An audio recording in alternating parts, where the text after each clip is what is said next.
Good evening to all students. Today we are going to discuss about DNA replication mechanism into eukaryotic organisms. Students, you know that exact and accurate duplication of genetic material is called as a replication because when the cell will divide, the genetic material has to be copied, and to make a copy of this genetic material, it is called replication. This DNA is copied during the S phase of the cell cycle, and after that both the copies of DNA are equally distributed into both of the daughter cells. So new cells get the identical copy of the DNA as the parental cell have. As you know that this DNA replication occurs into the S phase of cell cycle, because when the cell enters into the cell cycle, as you know, the first phase is known as a G1 phase. It's a gap period to prepare the cell for the replication mechanism. S, which is known as a phase of synthesis. This is the actual phase where the cell genetic material gets duplicated. So this DNA replication takes place in the S phase of cell cycle. This phase is followed by G2 phase, and after that there is a phase of division by either meiosis or by mitosis. Now if we concern with the eukaryotic genome, see, when we discuss about the DNA replication in prokaryotes, the mechanism was quite simpler because prokaryotic organisms consisting of circular DNA molecule. But concerning to eukaryotic organisms, the genomic organization is very complex. You have studied the genomic organization in eukaryotic organisms. As you know that the DNA bind with the histone proteins to form the nucleosome structure, which is again get compacted to form the 10 nanometer chromatin. Again the solenoid structure formation takes place to form the 30 nanometer chromatin secondary structure, tertiary structure, and there is a formation of chromatin thread. Means that the primary structure of DNA is wounded in the histone protein, and there is a complex organization is there. When the DNA replication occurs in case of eukaryotic organisms, nucleosome disassembly is required and DNA should be exposed to the DNA replication machinery. So this will become an additional step which was not included in case of prokaryotic DNA replication. Now, the replication occurs into a unit which is known as a replisome. This replisome is responsible for the copying of the entire genomic DNA in each proliferative cell.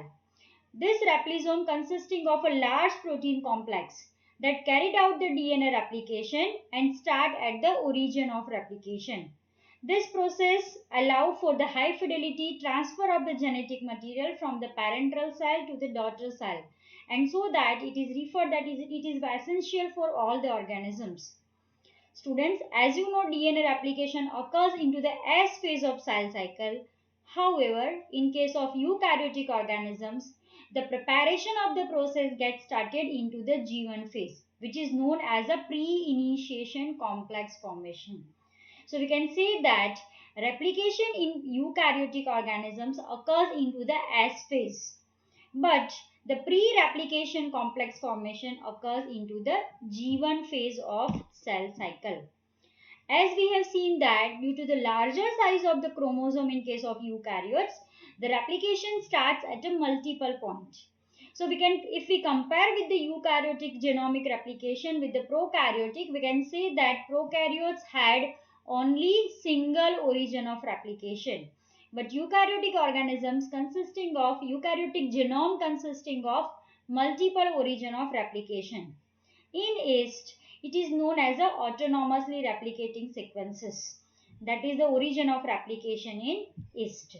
Second important, if we compare the prokaryotic DNA replication with the eukaryotic, then in case of prokaryotic organisms, there was a single DNA polymerase, which was DNA polymerase 3, which was responsible for the DNA synthesis.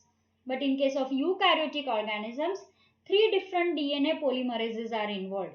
We will see in the next slides also, that is DNA polymerase alpha, DNA polymerase delta, and DNA polymerase epsilon. And the third important thing is that, as we know that in case of prokaryotic organisms, as prokaryote genome is a circular, replication starts at a single origin of replication and it was ending when both the replication fork meet, moving into the opposite direction. But in case of eukaryotic organisms, the replication ends with a specific process and that is known as a telomerase. So there is a different aspect of termination of replication in case of eukaryotic that we will also look at this presentation also. You can see over here multiple bubbles. This represents multiple origin of replication for the eukaryotic DNA replication. Whereas you can compare over here, this is the replication fork for the prokaryotes with the single origin of replication. Both the replication forks are moving into the opposite direction, and when both of these forks meet together, over here the replication gets terminated. But it is not with case of eukaryotes, that we will see into the termination of replication in eukaryotic organisms. Now, as we know that the process is divided into three phases: initiation, elongation and termination. Initiation means how the process of replication gets started. Elongation means how the process is continued, and termination is how the process gets completed or it is terminated. Initiation is a very important process in case of eukaryotic DNA replication because it specifies number of different protein molecules. They assembled at the origin site and replication takes place. Other important thing, as I have said you, that in case of eukaryotic organisms, the DNA is bound with the histone protein to form a structure known as a nucleosome. So during initiation, the DNA is required to made accessible to all the proteins and enzymes involved in the replication. So that DNA replication when started, nucleosome disassembly is carried out. DNA replication is initiated from the specific sequences known as origin of replication, and eukaryotic cell consisting of multiple origin of replication. In some eukaryotes like yeast, these locations are defined by having a specific sequence of base pair to which the replication initiated protein binds. Whereas into the other eukaryotic organisms like human beings, there does not appear to be a kind of consensus sequences present at the origin of replication. But specific initiation proteins identify this sequence, bind to it, cause certain modifications, and then the process gets started. Certain protein recognize and binds at the origin of replication and they allow other proteins to bind at that particular site. So one protein assign the other protein to bind and this is the way how the process gets started. This is the list of different proteins involved into the initiation of DNA replication in eukaryotic organisms. We will see the role of all the proteins one by one, but let's have a summary first, and it is again in a order. If we say about the process, initiation process is basically divided into two phases. Number one, formation of pre-initiation complex, and second, activation of this pre-initiation complex. The formation of pre-initiation complex is also known as a licensing of origin of replication, because as there are multiple origin of replication, the cell must ensure that replication should start at every origin of replication. No origin of replications remains where there is no start of replication. And second important thing is that replication must start only at once.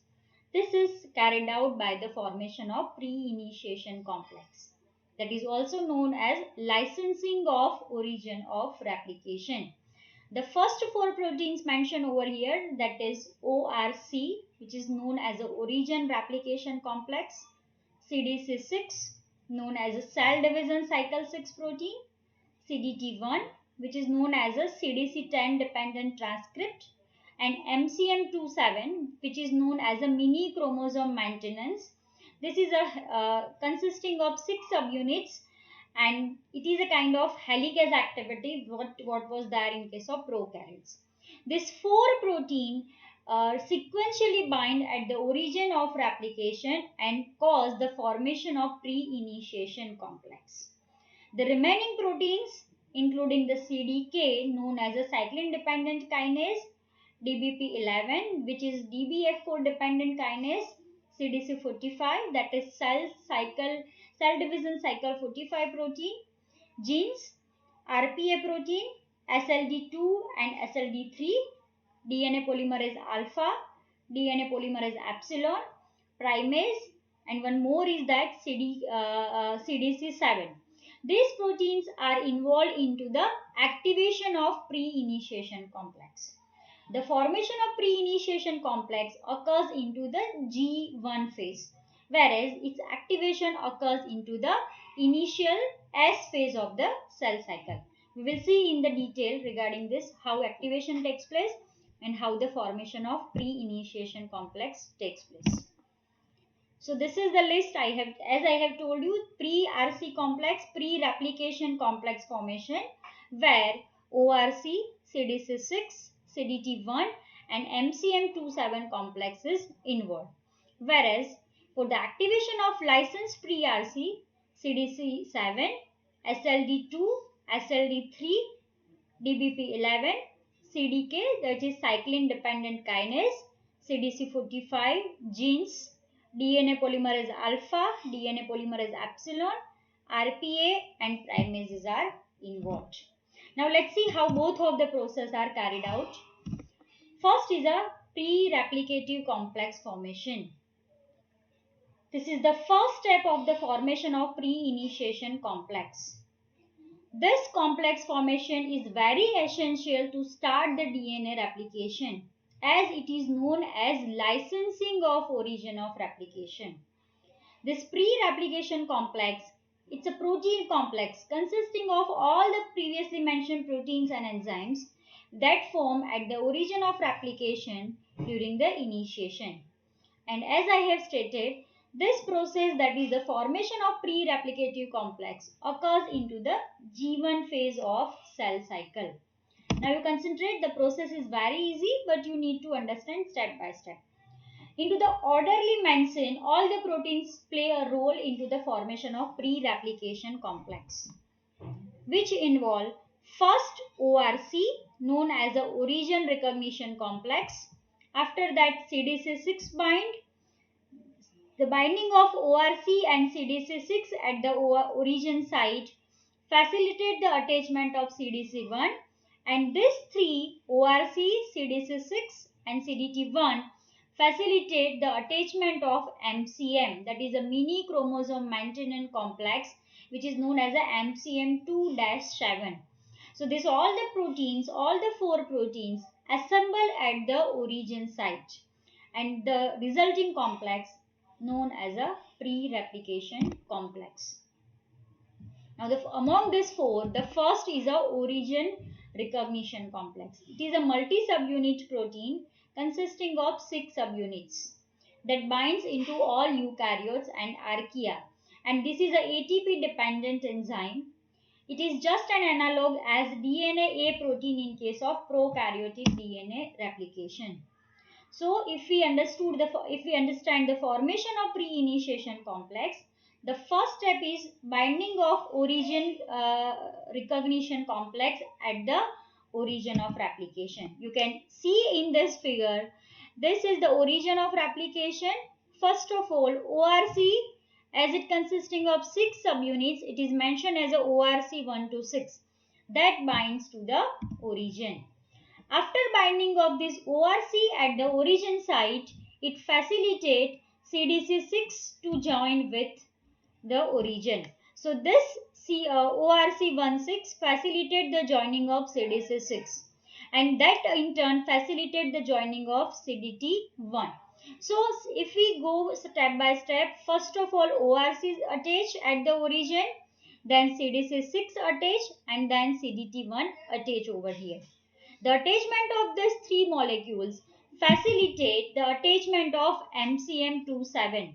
So the third step is that 2 copies of MCM27 complex bind at the ORC site. You can see over here, this is MCM27, 1 and 2 molecule.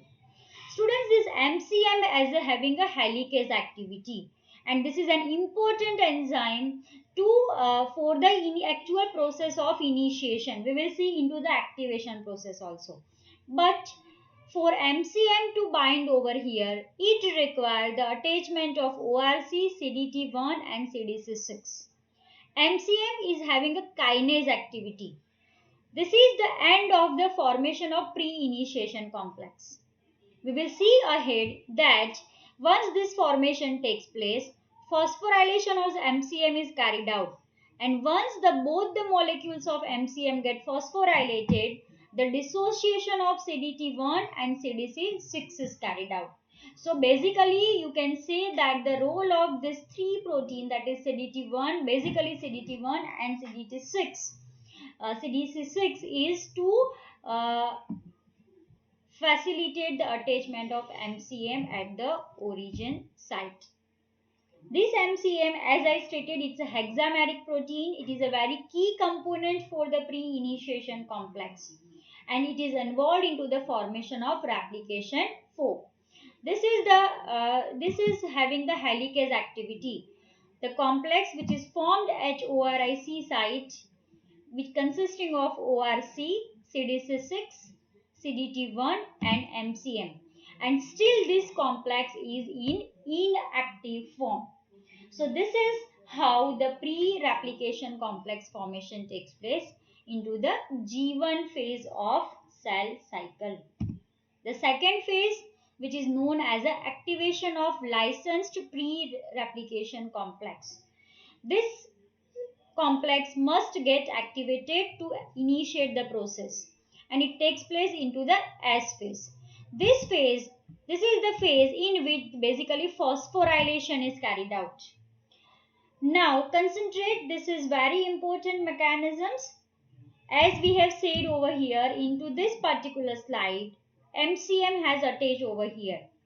Into the activation process, first of all, phosphorylation of both of the MCM protein takes place.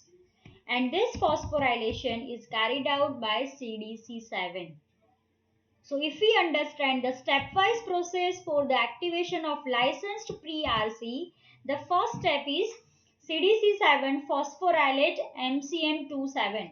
You can see over here, this MCM molecules get phosphorylated by the activity of CDC7. Second step is that another protein known as a cyclin dependent kinase.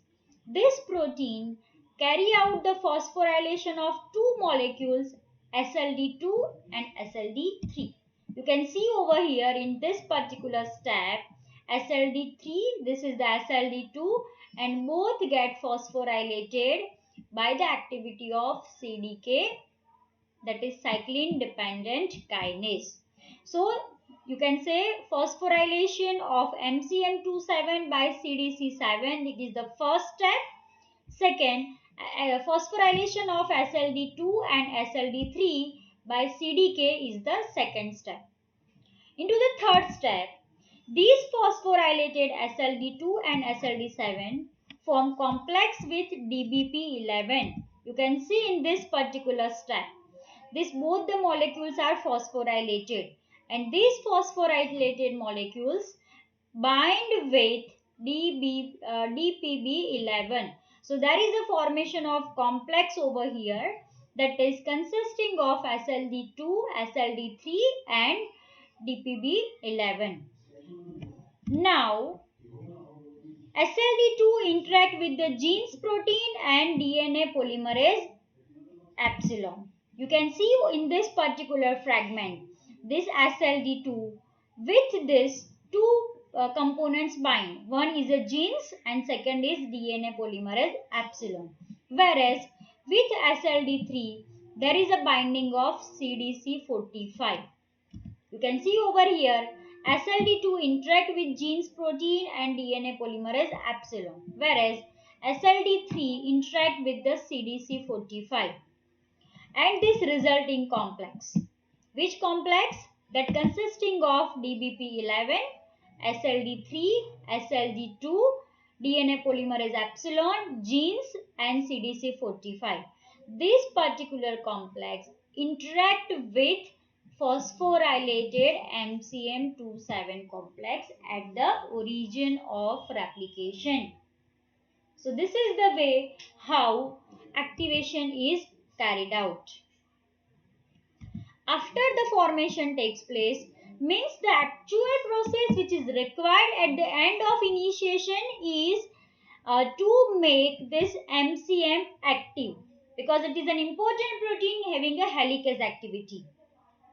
As we have discussed into the formation of pre-initiation complex, the three other protein molecules were there, ORC, CDC6 and CDT1. They were involved into the attachment of MCM over here. Likewise, the role of these three molecules, that is DBP11, SLD3 and SLD2, is to facilitate the joining of CDC45 genes and DNA polymerase epsilon at the origin of replication.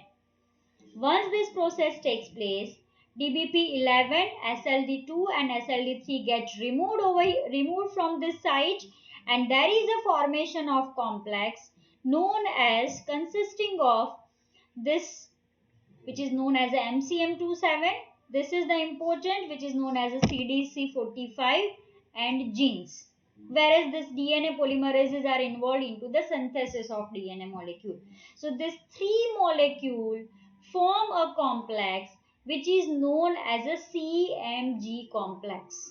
And this CMG is an active complex having the helicase activity that carried out the initiation of replication by unwinding of DNA molecule at the origin site and by the formation of replication bubble. You can see over here the replication bubble formation is carried out by the activity of this M, C and G, that is MCM27, CDC45 and genes.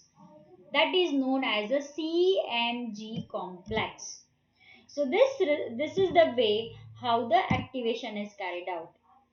DNA polymerase alpha and DNA polymerase delta also interact with this pre-initiation licensed activated pre-initiation complex, and this is the way, as we have seen into the previous slide, how the replication fork formation takes place.